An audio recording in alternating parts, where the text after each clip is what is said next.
করেন একদম এখন চলে যাচ্ছে।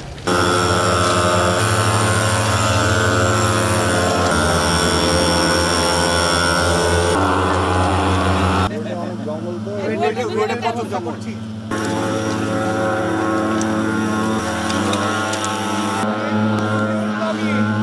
আমাকে